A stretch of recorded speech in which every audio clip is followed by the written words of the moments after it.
Welcome back to the Unwind podcast. I'm your host, Lucas. I run a couple of agencies, one being a creative agency and another being a TikTok first agency. I also recently started an Ecom brand, so very much still on my journey to finding success as an entrepreneur. Now, this podcast is all about meeting with like-minded entrepreneurs and professionals to go deep, have a little bit of fun as well over a drink or two out of office hours. Most business podcasts struggle to do that and are a bit formal and professional and interview like, and we definitely want to break that and go deeper, have a bit of fun, as well as offer tons of value. So you can find us on Spotify or YouTube at Unwind Podcast. Now let's get into the pod.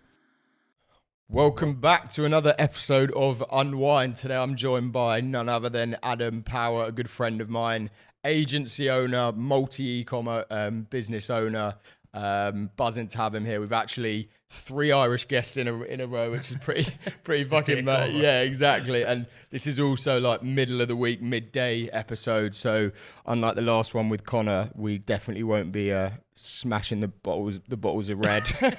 We're just on the coffees today. But Adam, welcome. Yeah. Thank you, mate. Thank you for having me, Lucas. So yeah, we've obviously worked together for quite a few years now. You've recently made the transition. Well, not the transition. You kind of come from an agency space, built your knowledge in the game there, and you've recently acquired, a couple of ecom brands, which is like really interesting, and we'll get onto that as well. I know there's a couple ventures that we've spoken about in the past that we've almost kind of gone into. We're actually speaking about one after this as well, which we won't talk about here. But firstly, we'll kind of get onto that in a bit. But let's start with let's go from the start, really. When you were young, your childhood, growing up, and then into agency, and we'll go into ecom after that. Yeah, sounds good. Whoa, nearly knocked it down. So yeah, like my, childhood was, pretty normal. My parents split up when I was quite young, so I kind of had two homes that I would have kind of lived in. But like nothing kind of out of the ordinary. Pretty normal. As I progressed through school, I kind of, my teachers would have kind of said I went down the wrong road a little bit, but I don't think it was. I just think it was off the road that I was projected to go on, if that makes sense. So I suppose I just was not doing good in school for a long time and just had no direction, really. Right. So I just had zero direction. I knew I had potential. So when I had potential and I'm sitting in the classroom all day, that's not letting me fulfill my potential all day. Of course, I'm going to get agitated after years and months go by and, throw something at the whiteboard and disrupt the class or something. Yeah, and it's so, I think there's such like a consistency and a theme there with like entrepreneurs, how, not only do they not like being told what to do by other people, but I think like it comes down to the word laziness. Like I think no one is lazy. I think laziness is an exemplifier of something that you're not passionate about. Yeah. So like if you're shit at school or you're lazy or you're not good at that thing, it's just that you're not passionate about it. Yeah. Like I recently heard Grant Cardone say, like, if someone is lazy but they love to enjoy a video game or playing PlayStation, Xbox, if they have 50 tasks to be done on that game that they're specifically playing, they're going to be the most productive human being you can find. Yeah. So it's their motive for action, which is motivation, that has them to complete the task. So they're lazy in things that you don't want to do, but they're productive in what they want to do themselves. Yeah. So I agree. Couldn't agree more. Yeah. So school, you said you were quite a naughty kid. So when was that point then that you realised, okay, I've got potential here? I noticed I had potential when I was very, very young. I'd say probably 10 or 11, because, whenever there was I think there was a school project or something that was like, obviously I'm from Ireland, so there was like some sort of school project where I had to create like, presentation folder documents about like ancient Irish history or something. I can't remember now. So like I was actually quite interested in that. So I like came out of like, say, 90 people in the two classes or whatever. I think I came second, and I put minimal effort into it, like a little bit more effort than I normally did. And I was like, I kind of realized over the years, and whenever I do put my mind to something, I can get it done. Do you know what I mean? Like, I kind of have that problem solving mechanism I've built inside me that I feel that I can make something happen if I want to. So I kind of realized I had a little bit of potential with things like that. And then that would have progressed into, you know, smaller things in sports, things like that. Did you, that's kind of about in terms of, you know, like you say, talent, and when you put your mind to something, you can achieve it. But did you have like any entrepreneurial tendencies, any of the cliches, like the selling sweets in school and all that shit? Yeah, I was actually only telling my baby brother yesterday how I paid for my first car insurance when I was 17. So I'm unsure about the UK, but car insurance is quite expensive in Ireland. So what I used to do, my mother would give me money going to school every day for my lunch. I would keep that and literally starve for €2 per day. But also so what I would do in school, I had a couple of like little side hustles in school. But one of them was, so there was a big queue in the school. So what I used to do is, so like everyone used to get some people would get a $5 for school. So like to get like your chicken roll or your like your salad or whatever, it came to like, plus a drink, it came to like $4.30. So there was 70-cent change. So everyone was saying to me, you know, if you queue up, you can keep the 70 cent. Right. So I used to be first out. Everyone would give me their €5, and I would go up, get a massive order, go around the place, giving everybody their stuff, keep 70 cent off everyone. If I'd done that like five people a day, €3.50 plus my own €2 or €3, I'd come home like 50 quid a week. So like when you're 14 and you start like, you know, it's all the same principles, isn't it? It's just like the margin. It's like the business. Yeah. So tax free. So weren't declaring that. So when I came home from school, every day I used to come home with like a 20 cents, like, you know. Did you tell your mum this was happening? No, I did not. So I used to have a little. She would give you that lunch money then. Yeah. I had a shoebox in my wardrobe, the bottom of the wardrobe, filled with change. And when I was like 16, nearly 17, I just went down to like the credit union or the bank, like literally a gear bag of change, and it was like 860 quid. And like I bought my first car with that. Then I bought my first car and insurance, and then I got a job delivering for like pizza and Chinese places. So like I snowballed. That money, you know.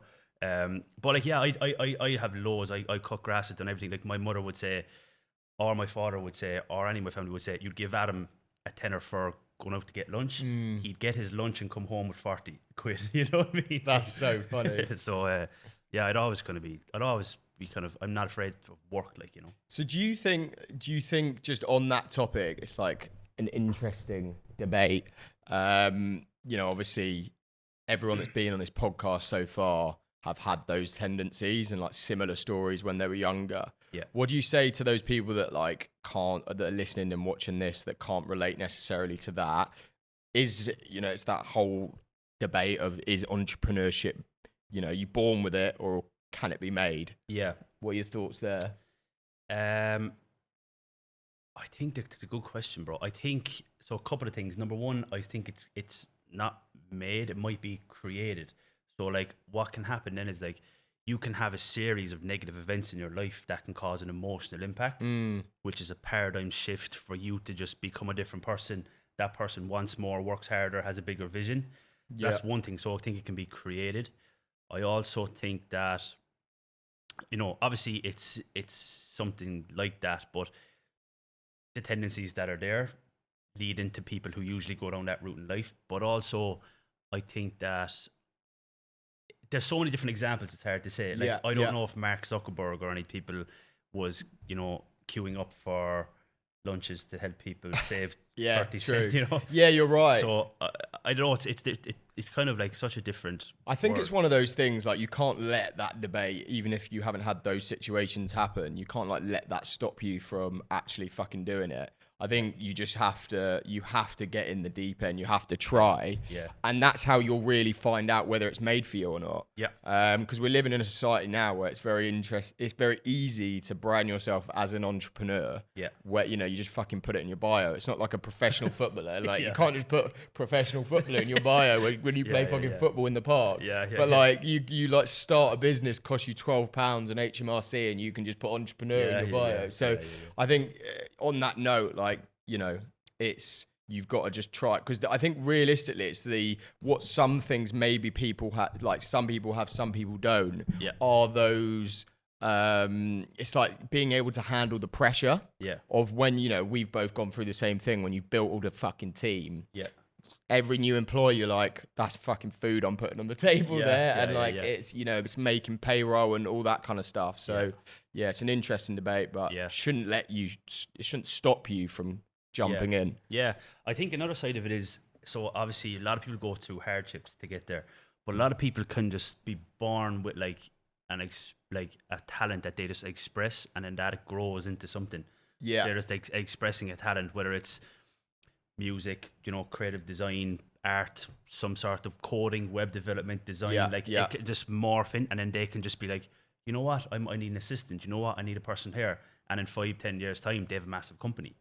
Exactly. So I think, but so there's a big difference with that and with someone in the entrepreneur bio thing. Yeah, I think you're right. And like one thing I've seen as well is that sometimes people that have really succeeded in a business are those that never thought, or, you know, engrossed themselves in, like, you know, that kind of content online, and didn't really even know they had it in them to be a business owner. But the reason that they started that brand or product was because they realized they were solving a problem for themselves, or it was a niche or area that they were obsessed with and loved. So if you can, like, if you're unsure of that and you know, you're looking at yourself and you just want to get into business, the first thing I would do is look at what you genuinely love.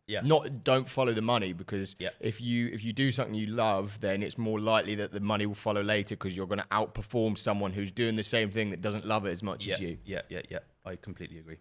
With that. So moving on then, at what point what was the first like full on venture? Did you go into like full-time work after school? And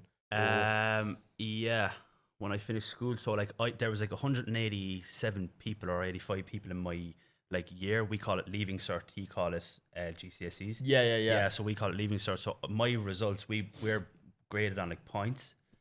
So like an A could be like 80 points or 90 points, a B would be 70. I got like the lowest out of the whole entire year, 45 What, points. and they actually like list you? Yeah. No, like I knew someone who was involved in like in the community. They were like, yeah, you got the lowest in the whole community. But yeah, I just knew that wasn't my path. Everyone kind of knew that wasn't my path. So what I did after that was I done like but I used to drive to school with a nicer car than every single teacher, because I used to have like 4 to 5 part-time jobs throughout my school. Like I used to miss school, go work on a building site for a day holding a ladder, come home with 100 quid and not go to school. You know, like I used to do all that stuff.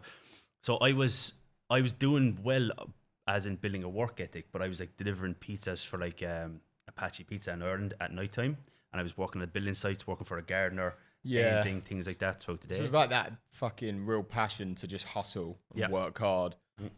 Because I guess like probably going through your head was at school, this isn't making me money. You know? So. But like then the teachers used to say like you know, obviously I used to finish school and go straight down to like a delivery job or like do like work in like a pizza place.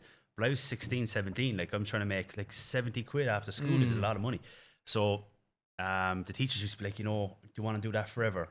And I'm like, why the fuck would I do that forever? I'm 17 now. Yeah, exactly. I'm not going to do it when I'm 25 or 30, you know? Yeah. So I kind of just had that work ethic. But then going on to your question, I had a vision then. I researched, and like there was months upon months I sat down with like documents and highlighters, and I looked over like every single degree you can get in the country of Ireland. I highlighted ones. I was like, maybe this, maybe that, and I could not choose one.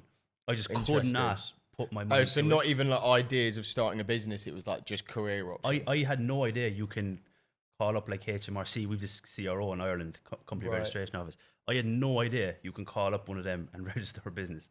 I fully thought you had to go to Harvard to start. That's crazy. Like I didn't know that.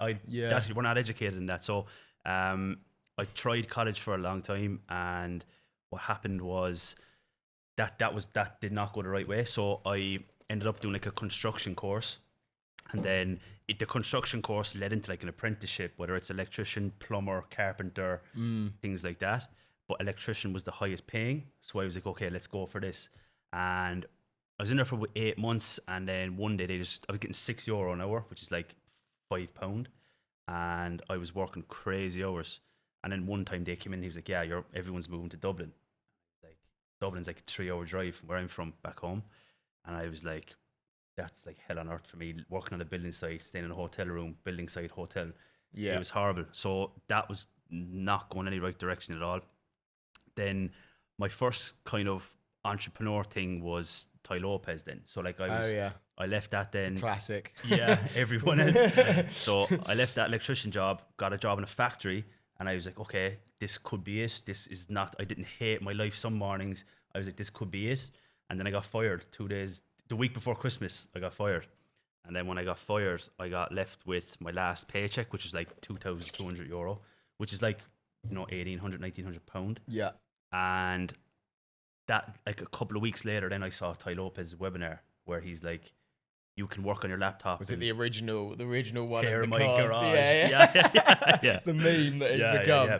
But like that really, like, he's obviously the greatest salesman of all time. But like the way he communicated it to me was like, he's like, I failed school, so I resonated with that. And then he was like, I had all these desires. I had my head screwed on. I just didn't have direction or a path. And he was like, I'm giving you the path. I was like, light bulb went off. I was like, whoa, this could be the path. But I used to always tell myself, something will come, something will come, something will come. So then when I was watching this webinar, I was like, whoa, this could actually be it. Yeah. And he was like, the way he communicates, he's like, when you're in school, like, oh, read a book. You have to read a book or you're not going to be successful. Whereas Ty was like, here's all my Lamborghinis. Here's my massive house in LA. I got this from reading all these books. Straight away, I'm like, give me them books. So like, I actually, it's the push and the pull, which was different. So eventually then I think I got like literally, bro, I got like €2,500 for my last paycheck. I brought a laptop off like some Polish guy I found online. Sounds legit. For €200. And I got the course for £1,000. Oh shit! I thought Jordan's was your first. No, I got Jordan's probably about a year later. Then I discovered Jordan, okay. then probably a good bit after, which was kind of like the next stepping stone. Then that helped me loads. Like Jordan's a great guy. So like Ty Lopez was the first, and I think I was doing like social media management for a couple of people then. Right. And so then it wasn't actually the paid ad side. It was. I was doing very minimal, like for like a local clinic or a barbershop. I was like doing like a 10-mile radius, giving an offer out, brand awareness type stuff. Yeah. Then I kind of transitioned into the other stuff. Mad. So talk a bit about that then. The early stages of the agency. So talk about how you scaled it and what that growth looked like. Yeah. So mine was like very, very slow. Like, you ever heard the book The S Curve? It's like Charlie Munger's book. It's like goes like this and then it goes. I've been through that. It's like law of accelerated returns in a way. Yeah, it's like the compound effect. Like nothing happens for a long time, then things start compounding. So I definitely had that. But back then, I mean, like I failed school. I failed like all like these, other construction programs that were kind of pointless really. I failed the apprenticeship and I got fired from a job. So I just lost a lot of confidence. So I had to, like, the first kind of year of me doing the courses, I would do the course and then I would do like crazy personal development in the evening. Right. So I had, like, my main goal for the year was like become a new person that can have success in the future, because I knew I was not a person for success. Yeah. Like I would never, back then I would never post on Instagram about a business, or my business was a year old before I told anyone. So on that note then, because I had a very similar, in terms of the start of my agency, again, the first year, very similar, very slow. I kind of wasn't like, I was kind of content. I've talked about this a couple of times, and we're just like hovered around the five grand MRR mark. And it took until like losing a lot of the business in the lockdown to then actually going like head first into it. And I actually think there's that, similarly to you, people shouldn't rush for that insane level of growth. I think, like you say, you need to get stuck in an action and get in the deep end, but don't get impatient because it needs to be a long game. Yeah, I completely agree. I couldn't agree more. Yeah, like you have to think. So like if you're straight away, like everyone, so with the Power Institute now, everyone, this morning was our first call. Everyone's like 10K a month is my goal. Yeah. Like, so everyone wants to get ahead so fast. We'll get onto that, by the way. That's one thing I didn't mention in the intro. Adam also has a course that he's just brought out. So yeah, we'll talk about that. So I think everyone wants to, if your actions are there, it can be good and bad. So if your actions are there, and if a big company is like, oh yeah, we have a big budget here, you can charge them a big fee, but you might not do a good job because you don't have the experience. Whereas if you're growing slowly, but you're building such a solid foundation, what you can do is you're like, look, I'm going to charge you a much smaller fee, and we're going to progress to that fee, because being fully transparent, you're only my third or fourth or my second client or whatever.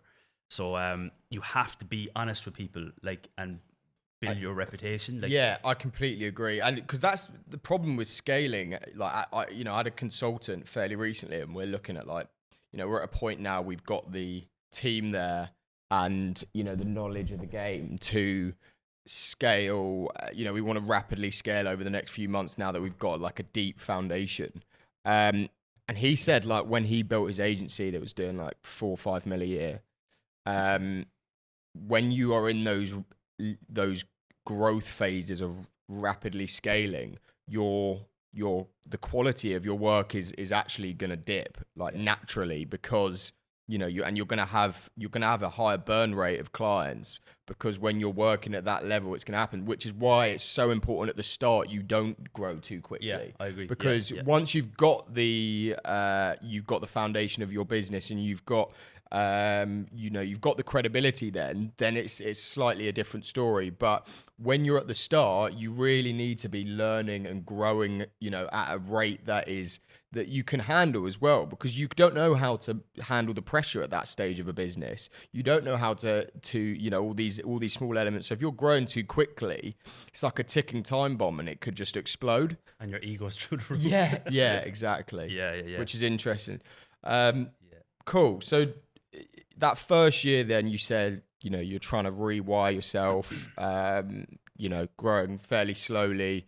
When did then you really, like, put your foot down to scale? I think I always had my foot down. But it was more a foot down on myself rather than the agency. So, right. Like, my overall life goal when I started Ty Lopez program was to replace my salary of 2K, 2.2K, whatever it was, on a laptop.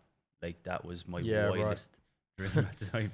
So, like, that was kind of my thing. So I was just thinking too small all the time. I didn't understand. You don't know what you don't know. So the first year for me was like, I didn't even have that full-time salary, I don't think. So then it kind of started, taking off a little bit when I got kind of 1 or 2 breaks where I got like a high ticket client, a higher ticket client with potential. But I was so prepared for that, though. Like, I was so prepared for that I think I attracted it into my life. So I was so, like, self-educated in what I needed to do in regards to, because I was doing the ads myself for a long time. So I was doing ads myself. So when a couple of big brands came open in my direction, and I was able to really, provide a confident service that worked, I think that's when I got a little bit of a break. But that was after a very long time of preparing for it. Yeah. So then I kind of put the foot down after that, made loads of mistakes. Then 6 months after that, then I got to 10K a month, and kept it going from there. Then just kind of, I never kind of go like that. I kind of just go in the right direction, surely, all the time. So what did, like, let's say from that 10K a month mark to, and it's a question I like to ask, I've asked a few guests on this now, what was that like? What did you have to, because again, systems becomes more and more important as you grow. It needs to become more of a well-oiled machine, and it's something I like to drill into a little bit. How did that change in terms of, like, 0 to 10K a month to, like, fucking then to 50K a month? How did you have to change the mechanics of the business, and what did you do there to be able to handle that kind of greater level of scale? I suppose like like very simple things, like down to onboarding. Like Jordan really helped with the onboarding back then. Like, so like everything from the onboarding all the way to reporting to like just such small things across the board all added up. So then when everything was a little bit systemized, it was like, again, when I believe like when something's here, when you have something here ready, you'll attract the opportunity for it. Yeah. So I kind of prepared everything. I had everything ready, and then like there could be a week where we'd 4 new clients. Like there was kind of high enough ticket that doubled our revenue or whatever. So kind of things like that. Also having a team, like around that time as well, as you know, like I'm a massive Bob Proctor student. So like talk about that, because you invest a fuckload into your own self-development. Yeah. It's still to this point. Yeah. Talk a bit about that, just on that point, and you know, I know you invest a lot into that specific course, don't you? Yeah. So like I'm a long-term student of Bob Proctor now, program called Thinking into Results. What that has done is like give you such a proven structure to just get ahead on your goals, and not only on your goals but grow as a person. So like on day one, it's like you learn how to set goals that are so far outside of your personal experience of life to date that you have to grow as a person. So like if you remove like the goal of I want to make 20k in a month so I have extra money in my pocket, whereas like if you like I want to make 20k a month because the person I need to become is going to be able to be so much more effective and help much more people to get to that level, and that mindset put a meaning on the goal, I guess. Yeah. Like if you position the goals as something to grow and not something to get. Yeah. So when you do that, and then like that's day one. It's a 6-month repeated program. So every 6 months you set new goals and you go it again, and you watch the exact same videos, you like the exact same forms, and it's really helped you then. How much is the course? It is 7.5k every 6 months, 15 grand a year, right? Cool. In USD, so that's like £12,000. Yeah, so like £1,000 a month, around that, which actually isn't bad at all. No, it's not too bad. No. Best thing. Yeah, I was my first 10k a month. I bought it for 5, and I freaked out. So like that was a lot back then. But so what are the biggest things you've learned from that I guess someone could get some tangible value from listening to this? Yeah. Well, firstly, I could be here all night talking about it. Secondly, it's about who you are and how things work and how to think. Like when you're going through such a tough period, you have to know how to think. You have to have faith. Like you have to have faith instead of doubt, and you have to have confidence instead of worry. And like when you have that, you can go through the low periods when things are not working. You don't worry, because when you worry, you attract more worry. And when you're confident, you attract more things to be confident for. So it's like learning, it's not about business at all. It doesn't even mention business in it. It's all about you. It teaches you about you. So it's like how to think. But then becomes the tool to excel in business. Yeah. So like it's about, using the parts of your mind that we're just never trained to use, like your imagination, your will, exercising your mental faculties. That if you look any successful book throughout the ages of history, they all say the same thing. You become what you think about. That's in the Bible. Yeah, it's in the Babylonian times, ancient Rome. It's in everything. I'm such a believer of affirmations and like writing things into existence. Yeah. So true. Same. So like it's all about it's in depth. Like Bob Proctor, he died. He died recently, January. Didn't he? Yeah, I shed a tear, bro. Sad day for me. I mean, like he's obviously played a big part in your growth. Yeah. But like I was waiting for lockdown or COVID to end so I can go to his seminar. So I could never afford his seminar, say 2 years ago before lockdown. So when he died, then I was fucking devastated. But that's what lit a fire under me to start the Power Institute. Yeah, because I want to do something like that. I don't know what it is yet, but I want to do something like that in the future. So it teaches you about you, really. It teaches you how to think, how to feel. And as I said, like there's been wars on religion, politics, money, land, but everyone has always agreed that you become what you think about. I think it's so important, like as you grow in your business, or it's quite easy to get an ego and think that you know it all. But there's, that is dangerous game to play, thinking that you know everything and that actually no one can teach you more. I think it's so important to reinvest in personal growth, in courses, learning how you can, it's just being comfortable is really, really dangerous. So I've always rated that about you, how much you do put into that. Come back to the agency then. I actually have a funny story about that. I never thought it. My first 5K a month, I remember my first 5K a month, probably like 3.5 years ago, I took like 2 of my friends out for a Chinese. I took a photo and it was like, I'm so grateful. I thought I made it. The local Chinese. Yeah. So like going back to that, like the more you grow, like the more you realize how small of a fish you are. Like, we were in London last night, we were in Soho House, and like the conversations that are flying around the place, you're like, you can't, you lose, whatever ego you have is out the window straight away. I was talking to Joe and Ollie from Saw about this, and like, you fucking want to be a small fish in a big pond. You don't want to be the big fish. You never want to be the big fish. 100%. So yeah, that's so important. So talk then, like, obviously you've grown, your agency, it's like 7-figure agency now. Like, talk about some of the in that growth. How quickly then did you go from that 10K a month to like, multi 6 figures a month? Multi 5 to then 6 figures. Like, what did that growth look like? And also, there were any kind of notable, really difficult times within that? Because I don't think people talk about like those difficult times where everything's going well, you're growing, and then you just fucking tank a couple of months, and you have to relook at things, and that's not really spoken about enough. So and it's a heavy question, but I suppose a couple of different things. Like, firstly, the thing is, I'm always in the agency. Like, like up until probably 4 months ago, I was taking every Zoom call. Like, I could have easily just let that to the team, but I want to let the client know, out of respect, you're paying us a service. I am involved. Like, you know what I mean? I am making sure. It can be a blessing and a curse, that, can't it? It can, yeah. But like, I think I was so micromanaging before. I didn't let the team progress to be like managerial become mindset. The leaders themselves. Yeah. So like, I have known the past couple of months, but I'm in every group chat.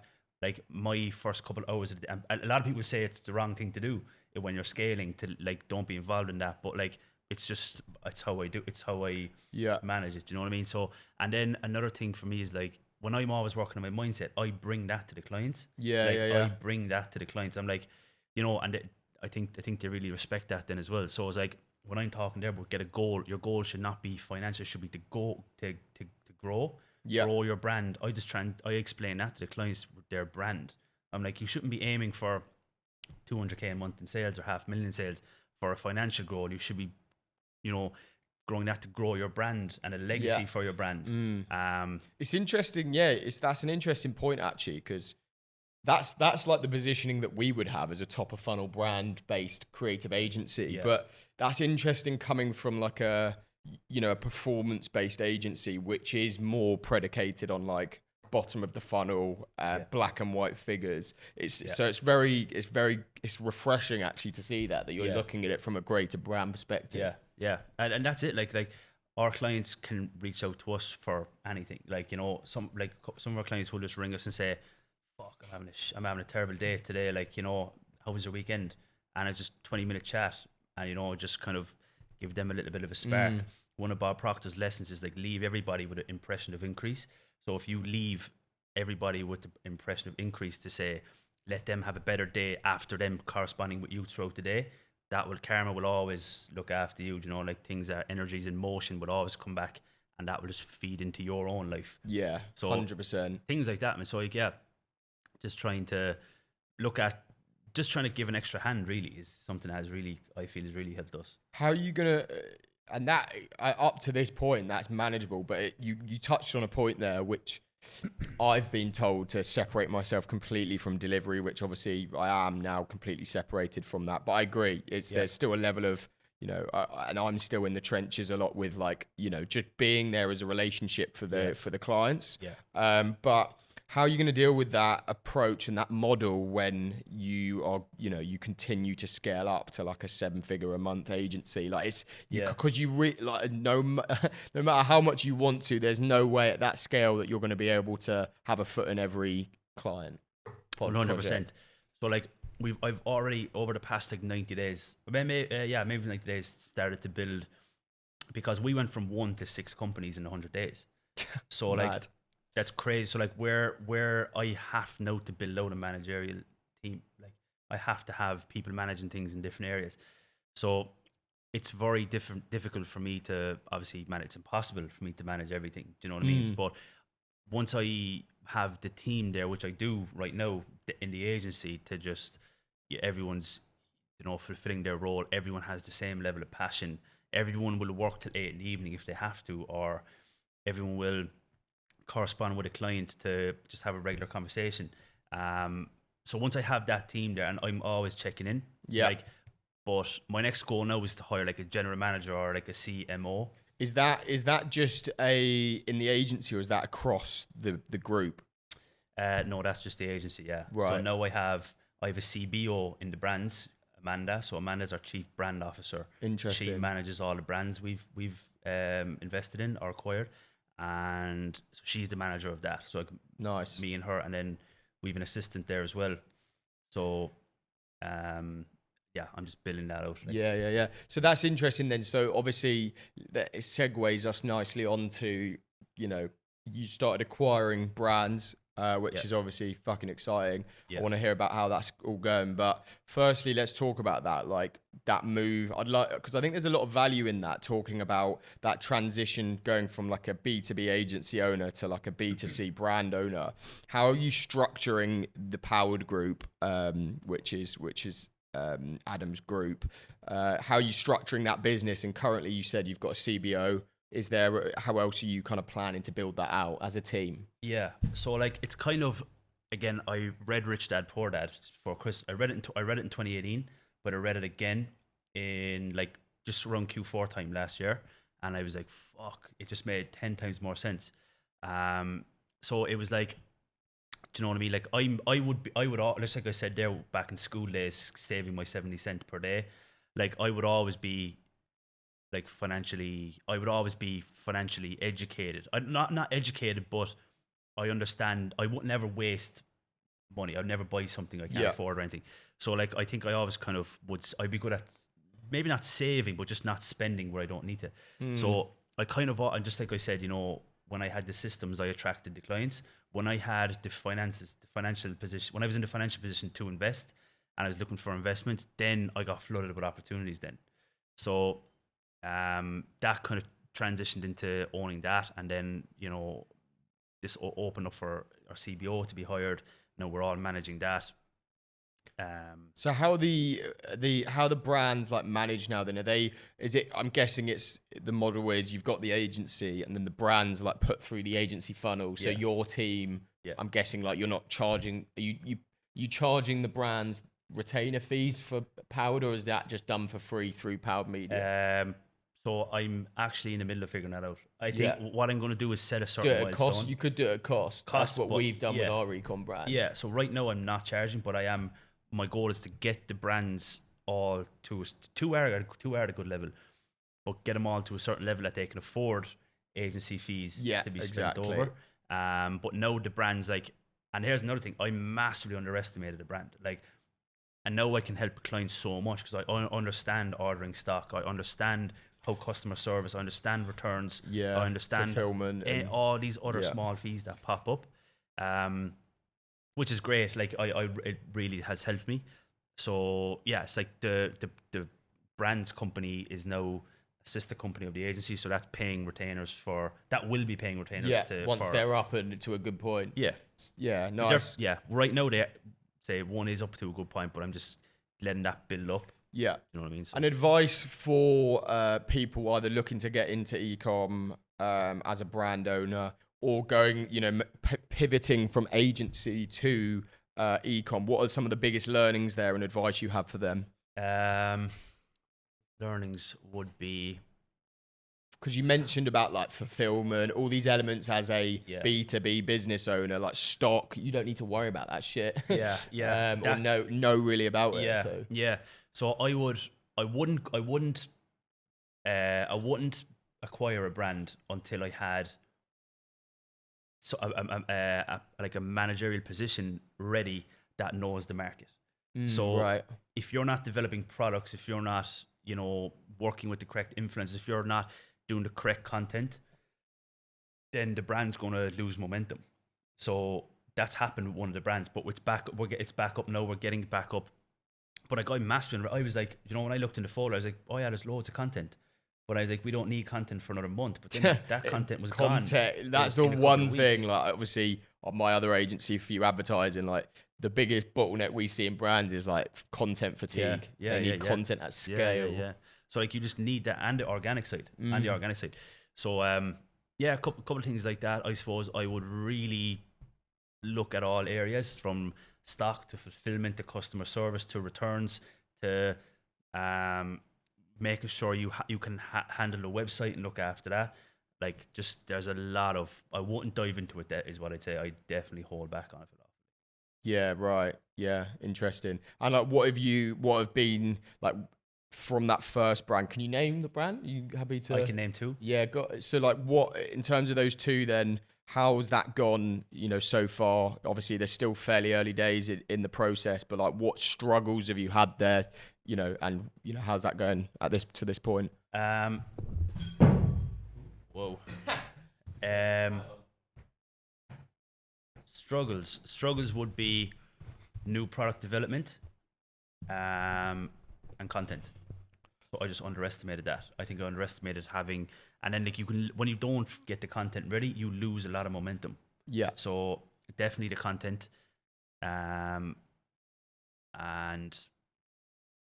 yeah, I suppose that's it. I mean, like stock. Yeah, sorry, stock is massive as well.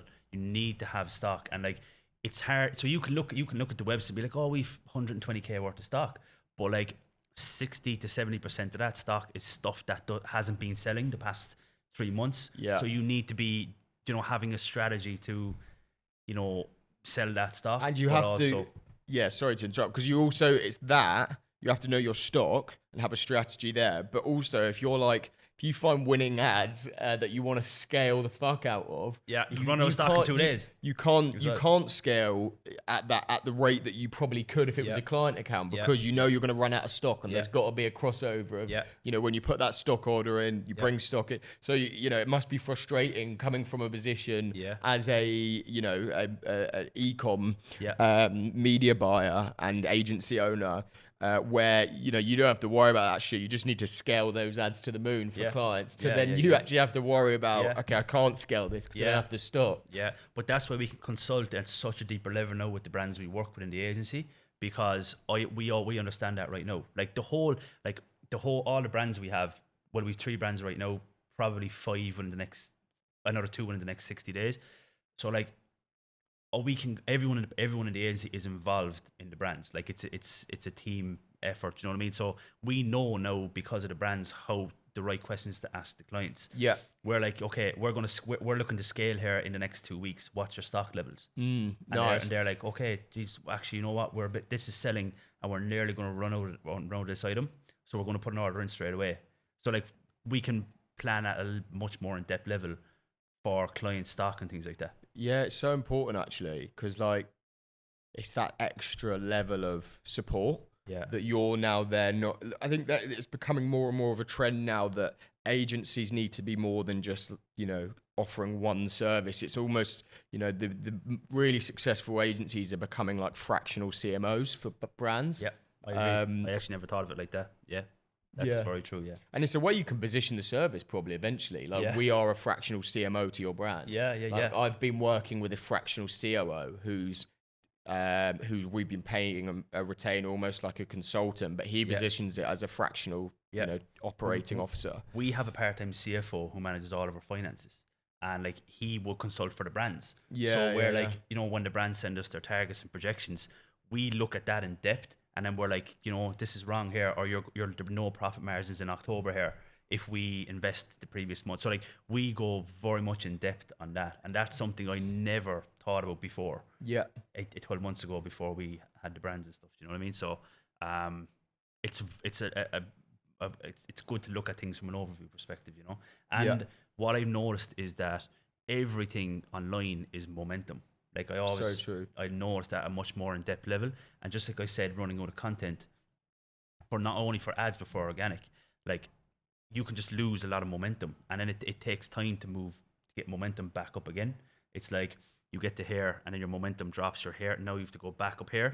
So that is time and brand growth that can be slowed down, you know. Yeah, 100%. I think it's a valid point though that it's never going to be like an constant upwards trajectory. Like business is never that, but I agree. Yeah, you need to keep that momentum strong. Yeah. So what's like the plan for the brands you've currently got there then? We'll get onto the education side, but what's the kind of plan going forward there? Where do you want to get these brands to, or the group? I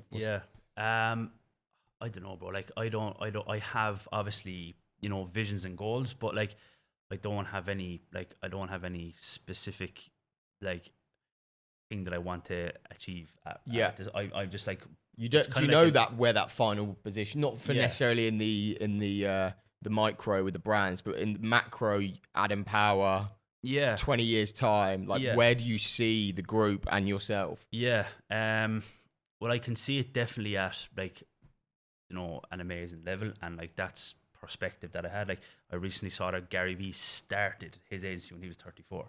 Yes, that's what I love seeing shit like that, because it gives you so much hope and confidence that we are so fucking young. Yeah, so I'm like, fuck, I started mine when I was 22. Like, I'm 10 years on Gary I'm Vee. like 10 years on Gary Vee. Like I need to write a book. Better start fucking writing now. But no, like Gary Vee, it's there's a lot of things like down to timing and connections and where you're from in the world, everything. But like, I don't know, I just kind of always, I have like a massive vision, and then I have like all small bits that I want to achieve on the way. But like, it's no rush for me, like I love it. Like I love waking up in the morning. Like, I love waking up in the morning. I like, to be honest, I'm very tired now. I need a couple of days off. Yeah, but like, it's important to take that though. Yeah. Like I'm going to go to like some resort now or something soon for a few days. So keep you posting on that. But like, I love getting up. I don't want to take a day off most of the time. But like, obviously living in Marbella, I haven't been in Marbella in like 10 or 11 days. So I've been in hotels, been at home for 2-3 days. I've been in hotels. So right now a little bit run down, but I love being recharged up in the morning. So I'm just going through the day, bro. Do you know what I mean? Just trying to you just gotta love what you do and love the process. I think people get like too caught up on that end goal, and then nothing fulfills them until that point. But the sooner that you realize that actually and it's the ego as well. It's the egos, and it's like your ego as well is like, oh, I need to make 90k in a month, or I need to make 75k in a month, and then you make 55, and you're like, oh, like looking at someone else or something. Like, that's. You have to be on your own path. Like you have to be on your own. Yeah, it's easy to fucking compare you to other people. Yeah, so like I just, I think it's just like, just making sure it's always in the right direction. Like Bob Proctor says, momentum is always moving. So unless you're going in the right direction, you are certainly going to go in the wrong. That's not growing is dying. So like, just making sure it's in the right direction is the enjoyable process, I think. Yeah, I completely agree. So then, obviously, let's talk a bit about the education side then. You've come out with a course recently. Yeah. What does that kind of look like? And, what are the goals, or at least why have you done that, and what are the kind of goals for it? Yeah. So like, I remember like, a couple of different things. Like, we've spoken a lot about this, haven't we? Yeah. Scale. Yeah, so much. Yeah. But one of the main things with the course is, like Bob Proctor said, I talk about Bob Proctor so much, but like, it's why he says the impression of increase. So like, let's say for me, what Ty Lopez done for me back in the day when I was so upset, like just going into fucking work every day, hating it, like doing anything to pass away an hour to get closer to Friday. So now when I'm able to give someone that direction and that path, who's me 4 years ago, who didn't have it, I know how that feels. Yeah. So like when I used to see somebody online back like 4 years ago, I used to see someone online and I used to be like, they're born with a gift, or they're, you just think so many different things that are untrue. So if you can give someone that vehicle or the path to get there, and then that's what I feel like karma will reward me in the second half of my life for that. Yeah. Also, You've got to be in it for the right reasons. I think too many people start courses just because they're like, oh, it's fucking passive money making machine. But you need to be actually passionate about trying to help people. Yeah, oh, of course, man. Yeah, 100%. Like I like voice note people all day long every day. Like on my like 1 hour taxi drive for 3 miles down the road in London. Which I'm never doing again. Rookie mistake. Yeah. So like I'll be voice noting people the whole way home, just like, oh, you should do this, do that. Or some people are like, Adam, what should I do here? And I'm always just giving back. So like starting the education company is actually something that it's like a community vision I have behind it. It's like, and it's like the Bob Proctor thing. It's like my long-term vision is to be like, 100 people have a better career path than I have.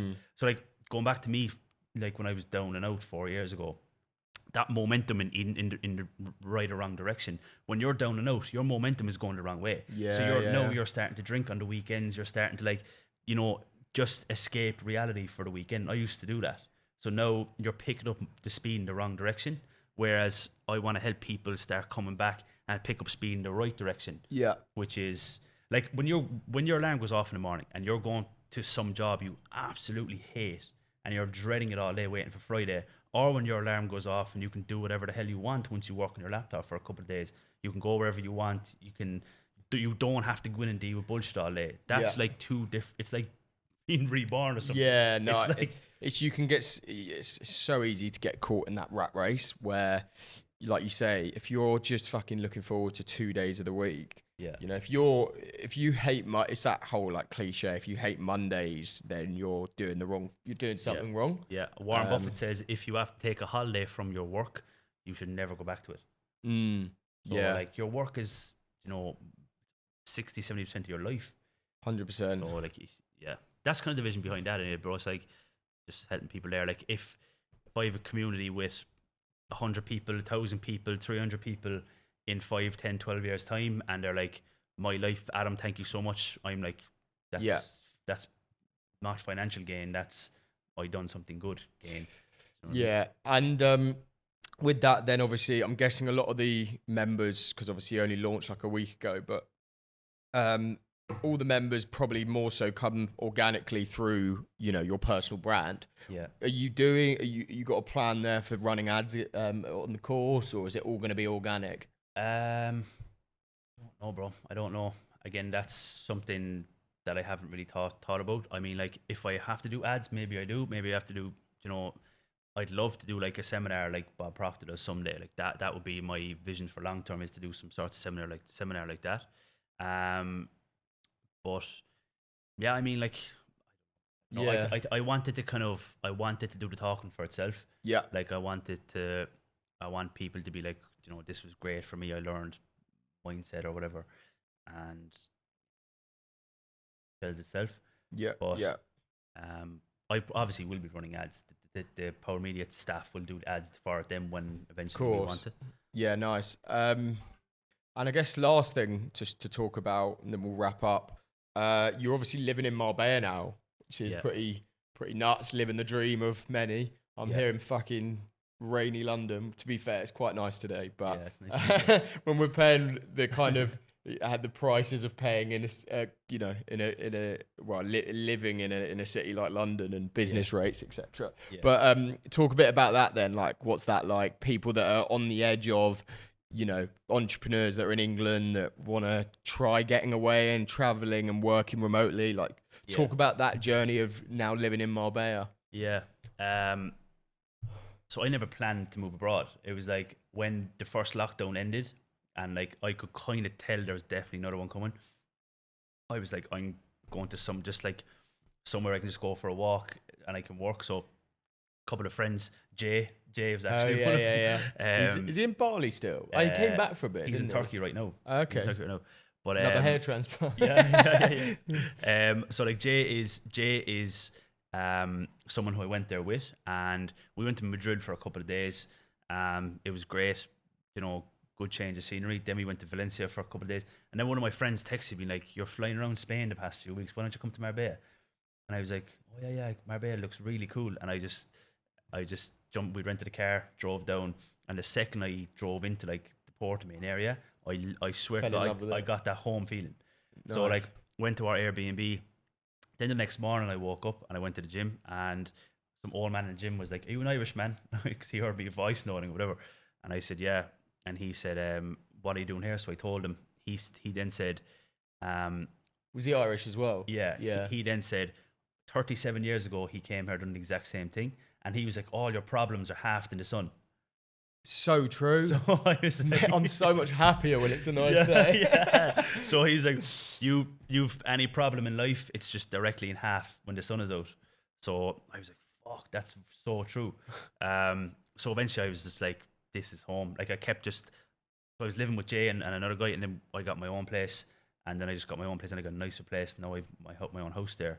So it's like, you know what I mean? It's just the best place ever. Yeah, and obviously like it's quite an affluent place as well. So probably the network that you get from being there is pretty mad. Like you must get. There's a lot of people you've met.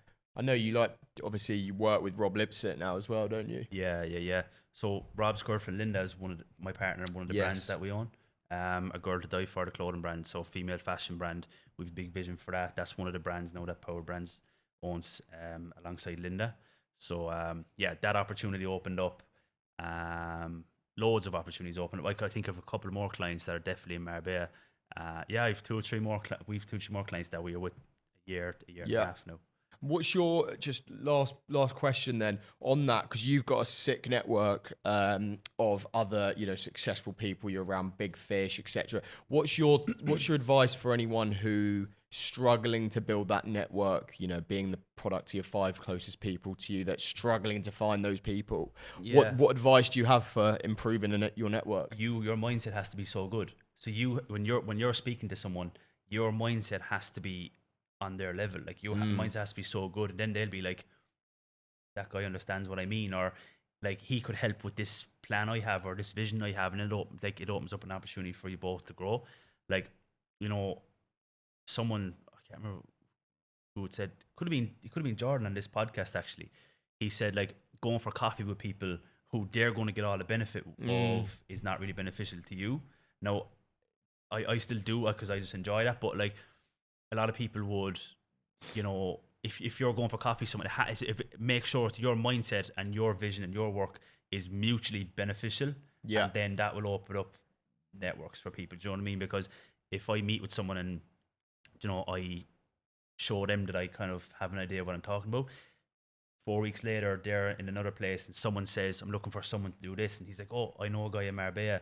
You should reach out to his company," or something like that. So it's kind of like being valuable to them, and having a similar mindset to that. But and then it's just networking. Like Ty Lopez said back in the courses, like you can never hustle or grind or work your way to the top. You only need to connect your way to the top. So it's like always try work on your connection. I think as well, just like don't be too fucking intense. Because some people I mean, like in terms of like people think of it as like just this business relationship, and that you're benefiting off each other. But my network has purely been built of actually being fucking mates with other like-minded individuals, and don't think of it first of, oh, this is another professional in the space. I'm just going to be like this stiff business guy and like try and talk about business consistently like that. Just try and build friends like you would, but just in the right areas. And once you've got a mate, like, you, the Saw guys, Jordan, Joe, like these are all people that are in the same space that are fucking very successful. But realistically, like this relationship wouldn't continue if it was just this business exchange. Like we're actually friends. Yeah.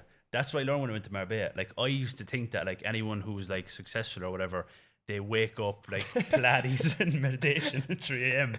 and things like that. Like, and you just sit at dinner talking about work. Like just I thought they were robotic, but it's actually not. Like people, these people are good at like building systemized things and working on the right area and delegating and things like that. So like I used to think that people are, you know, a little bit robotic, but then when you meet them, they're not. Like, you know, if you see someone on YouTube or something or Instagram and you meet them in real life and they're like, you know, you didn't expect them to be like kind of, you know, a breath of fresh air or something. You know what I mean? So yeah, 100%. But networking is something very, very important. You have to important. You have to invest in your networking as well. Like me coming to London, like staying in the hotel. So true, actually. You say that. Yeah, it's very true. I need to fucking, speaking of, get out to Marbella soon. Yeah, you should. Return the fucking favor. Yeah. But yeah, anyway, I think there's loads of shit we could go into there, but I know we've got a meeting coming up anyway, and go grab some lunch or something. But Adam, thank you so much for coming on today. Really appreciate the time, and found this really interesting. Thank you for having me, bro. No worries. So yeah, if you guys found this useful, please give it a like, show a friend, share it around, subscribe to the YouTube channel, follow us on Spotify and give us 5-star there. I'd really appreciate it. This has been Lucas, and we'll see you on the next episode.